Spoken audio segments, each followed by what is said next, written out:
Hello, my name is Kathleen Hiraga, and I was born in Ann Arbor, Michigan, an hour away from Detroit in the early 1960s. And when I was 6 years old, my cousin took me to Discount Records on State Street, where I bought my very first record from Jim Osterberg, later known as Iggy Pop. When I turned 12, I watched University of Michigan student demonstrations against the Vietnam War and race riots in Detroit turn violent. Detroit was burning. Michigan was on fire. The country was in chaos. And meanwhile, two local bands, the MC5 and the Stooges, broke through the peace, love soundtrack with a radical, supercharged Motor City rock sound.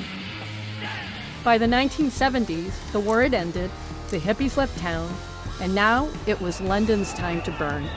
Police brutality and British race riots set the stage for the Sex Pistols and the Clash to ignite my generation's call to action. Punk rock. Punk quickly spilled over into the States. Bookies in Detroit and Second Chance in Ann Arbor, that's where you'd find me and my friends.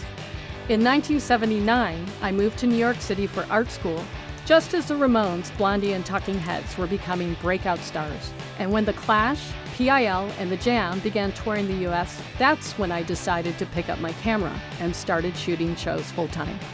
Within months of sending my photographs to magazines, I began seeing my work published globally under my pseudonym, Mona Simone, and ended up shooting hundreds of shows for record labels and publications. But eventually I got tired of this and this. I loved the early days of punk rock rebellion, but the music scene was changing, and so was I. So in 1982, I packed up my photos, stored them in a closet, moved to Los Angeles, and worked in the music and film industry as an art director for years. And here we are, decades later, and many of the bands I photographed have become icons. Meanwhile, my archive is still sitting in my closet and hasn't been seen until now.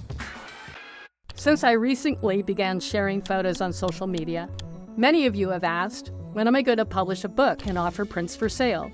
So today, I'm happy to announce that we're hard at work designing a full-color book titled Punk+Rock in the 80s, featuring my photographs and stories, which you can pre-order, along with archival prints during my Kickstarter campaign. So please join me and be a part of this moment in music history. I'm super excited to share this project with you, and thanks again for your support.